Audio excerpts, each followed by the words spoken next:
Eux, ils marchent par la foi et non par la vue. Mais moi, je vous conseille vivement de marcher par la connaissance scientifique et historique, notamment celle de nos ancêtres kémites, par les cinq sens et par l'intelligence. Abou Apia.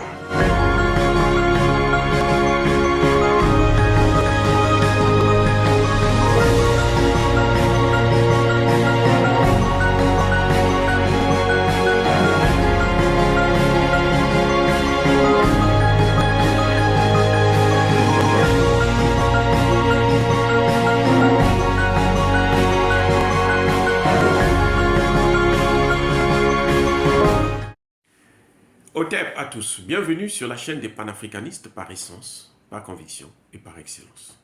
Celle des citoyens kémites par nécessité et obligation de combat. Nous sommes une chaîne qui n'est guidée que par nos ancêtres et rien que par les ancêtres qui appartiennent à l'égrégore du monde noir. Par conséquent, nous ne croyons en aucun dieu venu de l'étranger. Toutefois, cette vidéo n'est aucunement destinée à inciter à la haine ou à la violence, car nous menons un combat qui est d'abord et avant tout spirituel, ensuite il est politique, géopolitique et géostratégique, contre l'impérialisme, le colonialisme, le néocolonialisme et l'endocolonat, sur la base du principe fondamental que nous avons hérité de nos ancêtres kémites, qui est celui de la Mahat, c'est-à-dire solidarité, vérité et justice. Vous êtes donc en droit de connaître la vérité. Et nous avons l'obligation de vous dire la vérité et rien que la vérité, afin que justice soit rendue au continent africain. Et ça, c'est notre modeste contribution dans cette noble lutte en faveur de la souveraineté, la dignité, la solidarité et l'unité africaine. Ça, c'est exactement ce qu'on appelle le panafricanisme. Eh oui, bien-aimés frères et sœurs, je félicite, j'admire, j'apprécie la population du Kivu et le président du Sénat de la RDC. Monsieur le président du Sénat, si vous avez l'occasion de visualiser cette vidéo, je vous dis bravo. Vous êtes le premier grand leader politique congolais à comprendre que la mission des Nations Unies au Congo ne sert à rien du tout. Je répète, la mission des Nations Unies au Congo démocratique, c'est-à-dire la MONUSCO, ne sert à rien du tout. C'est un club de voyous, c'est un club de bandits, c'est un club de criminels. Ils sont là au contraire pour contrôler le gouvernement congolais, pour imposer la possibilité aux rebelles de continuer à déstabiliser l'Est du Congo démocratique afin que les multinationales étrangères de l'OTAN, la France, la Belgique, les États-Unis, l'Allemagne et autres, puissent piller les richesses naturelles. Ils sont là que pour ça. C'est en quelque sorte une force d'occupation. Ça fait 22 ans que nous avons cette mission des Nations Unies au Congo démocratique. 22 ans. Et ils n'ont jamais pu combattre quelques petits groupes de rebelles qui n'ont pas d'État. Enfin, qui sont censés ne pas avoir d'État, puisque d'une part, il y a le Rwanda qui les soutient et il y a l'Ouganda qui les soutient. Mais en réalité, ils n'ont pas d'État officiellement. Et ils n'ont pas la possibilité d'avoir des armes, d'acheter des armes sur le marché international. Donc, les armes qu'ils utilisent là, ce sont des armes que les Occidentaux leur donnent pour déstabiliser le Congo démocratique. Mais il y a une chose, vous allez me dire, ne vous occupez pas des problèmes du Congo démocratique, vous êtes du Congo-Brazzaville, ça ne vous regarde pas, ainsi de suite. Oui, peut-être. Mais sachez une chose, et ça c'est le président Gbagbo qui l'a dit. Lorsqu'on attaque le village A, le village B pense que ça ne le concerne pas. Ce n'est que les autres. Et lorsqu'ils vont finir en découdre avec le village A, ils vont attaquer le village B. Le village C va se dire que non, nous ne sommes pas impliqués. Ce n'est pas nous qui sommes attaqués. Nous sommes heureux, nous sommes bien. On peut continuer à manger et boire et faire la fête.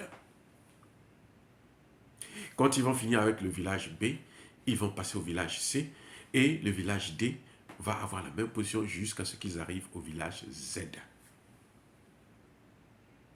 Ce qui revient à dire que ce soit le Rwanda, que ce soit l'Ouganda, ils ne sont pas épargnés par le processus de recolonisation du continent africain.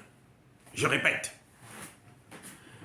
que ce soit le Rwanda, que ce soit l'Ouganda, que les jeunes Rwandais qui nous écoutent, qui m'écoutent, puissent le comprendre. Je suis docteur en sciences politiques, je persiste et je signe. Que ce soit le Rwanda, que ce soit l'Ouganda, ils ne sont pas épargnés par le principe selon lequel les Occidentaux veulent l'Afrique sans les Africains. Parce que le Rwanda, ce sont des Africains, plutôt les Rwandais, les Ougandais, ce sont des Africains. Donc, ils sont aussi concernés.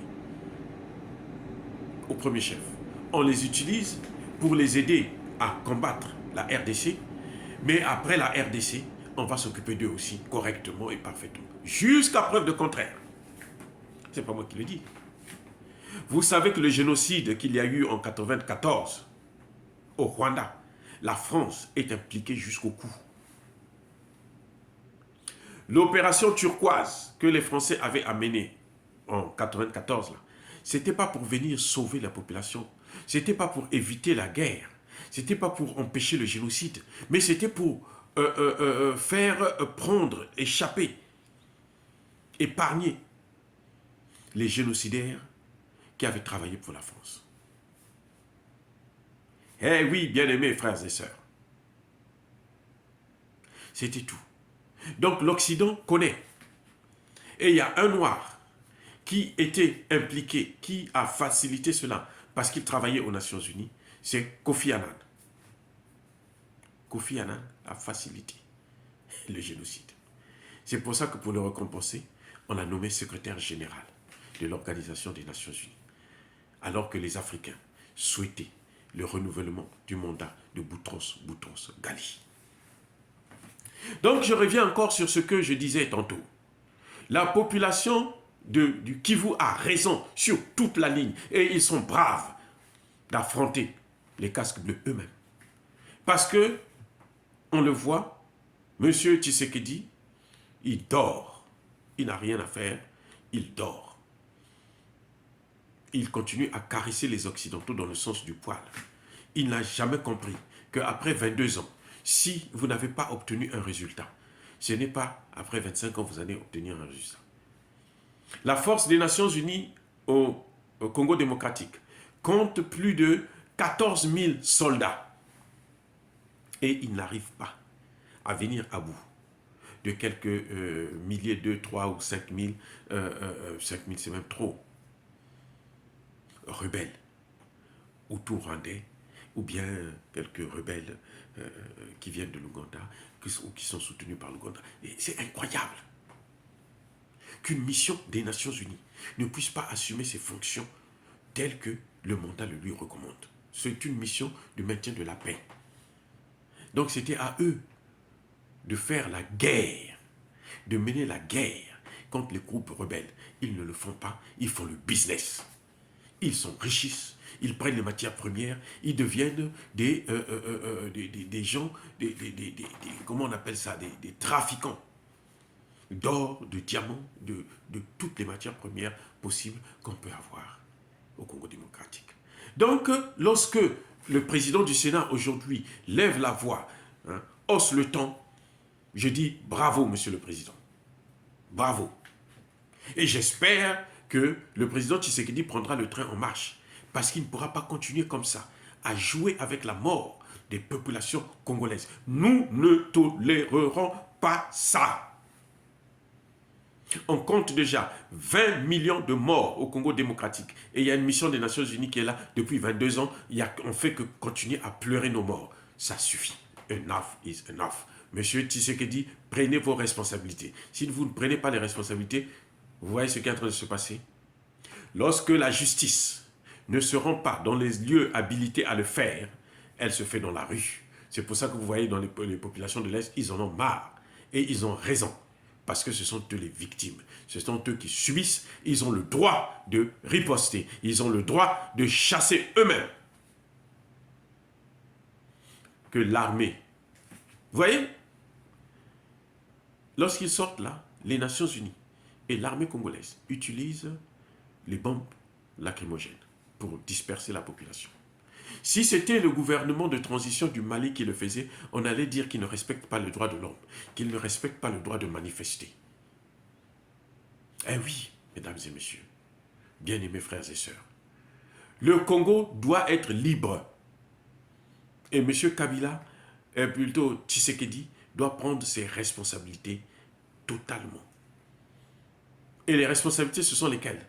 C'est signer un décret pour demander le départ de la mission des Nations Unies au Congo démocratique. C'est clair. Je répète, tant que le président Tshisekedi ne va pas demander à ce que cette mission quitte le Congo, elle pourra être là ad vita aeterna. Eh oui, elle pourra être là éternellement. Donc c'est à lui de prendre ses responsabilités. De toutes les façons, il est trop tard. Au point où nous sommes là, cette force-là ne pourra jamais apporter la paix au Congo démocratique.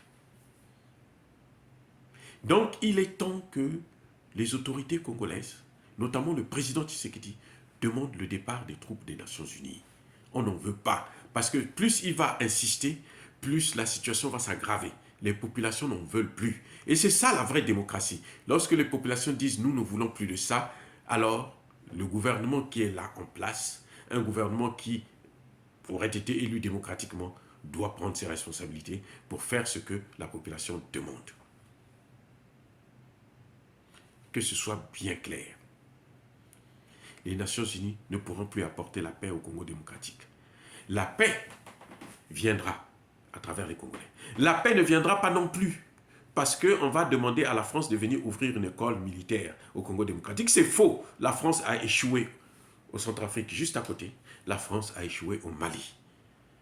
Et on le voit, ceux qui sont en train de réussir, ce sont les Russes. Alors, M. Tshisekedi, vous avez maintenant toutes les cartes en main. C'est à vous de les jouer. Utilisez votre joker. Trouvez-nous un partenaire fiable qui va bien former les militaires congolais et qui va armer ces militaires-là pour qu'ils puissent affronter ces quelques rebelles. C'est possible. La paix est possible au Congo démocratique à une condition, que les Nations Unies sortent d'abord et que le Congo puisse avoir un meilleur partenaire, un partenaire fiable qui est la Russie, et que seuls les militaires congolais sont habilités à régler le problème du Congo. Au problème congolais, la solution congolaise. Oui, bien aimés frères et sœurs, on a accordé l'occasion à l'OTAN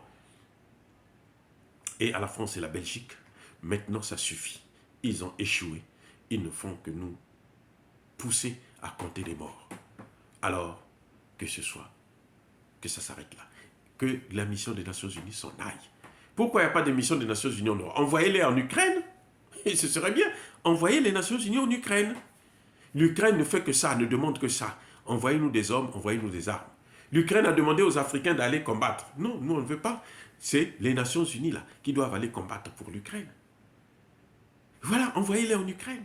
Prenez les 14 000 là, les 13 000 qui sont en Centrafrique, les 14 000 ou 15 000 qui sont au Mali là, vous les envoyez en Ukraine. Ils vont aller sauver Zelensky. C'est tout, c'est ce que nous demandons. Nous voulons être libres et affronter nos problèmes nous-mêmes. Nous sommes prêts à les affronter. Sauf que nous sommes aussi prêts. Nous sommes libres d'avoir nos partenaires. Les partenaires que nous avons eus, les partenaires historiques là, ont échoué lamentablement. Parce qu'ils sont incompétents et ils n'ont pas la volonté de régler nos problèmes. Puisque ce sont eux-mêmes les terroristes, ce sont eux qui amènent l'instabilité dans nos pays afin de pouvoir piller nos matières premières. C'est tout ce qui se passe. Maintenant, ça suffit. Oui, bien aimés frères et sœurs, est-ce que dire cela, c'est inciter à la haine ou à la violence? Non, non, non, non, non. Ce n'est pas le cas. Nous, en tant que docteurs en sciences politiques, notre devoir, c'est de vous dire la vérité, c'est de vous présenter les faits, c'est de les analyser et les mettre à votre disposition. Parce que parfois, nous écoutons des discours, nous entendons, mais nous ne comprenons pas exactement les tenants et les aboutissants. Aujourd'hui, au Congo démocratique, on compte plus de 20 millions de morts, ça suffit. Il faut maintenant que cette mission des Nations Unies qui est là depuis 22 ans et qui n'a jamais pu combattre les rebelles, alors qu'elle s'en aille et que les Congolais puisse se former avec un nouveau partenaire qui est la Russie pour pouvoir mener à bien le combat contre ces rebelles et libérer le pays.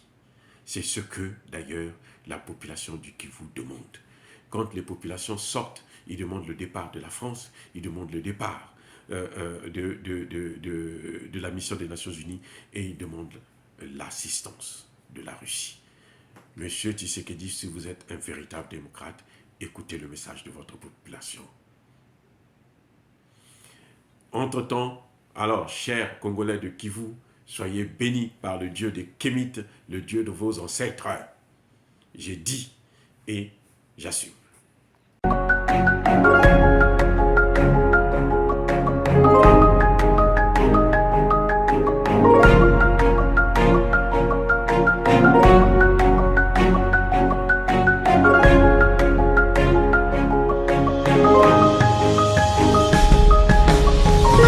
Bien-aimés frères et sœurs, vous connaîtrez la vérité et la vérité vous affranchira. Ça, c'est pas moi qui le dis, c'est la Bible qui le dit. Mais moi, je vous dis mieux. Vous connaîtrez la vérité historique, notamment celle de vos ancêtres kémites, et vous aurez une vision globale de ce que c'est que la vraie souveraineté politique. J'ajoute, vous reviendrez à la spiritualité africaine ancestrale et vous comprendrez les enjeux de l'indépendance économique. Et pour terminer, vous accepterez votre identité culturelle kémite et vous obtiendrez deux choses. La première, c'est la paix. La seconde, c'est le développement, à une condition. L'unité de toute l'Afrique noire, l'unité de tous les Noirs du monde entier.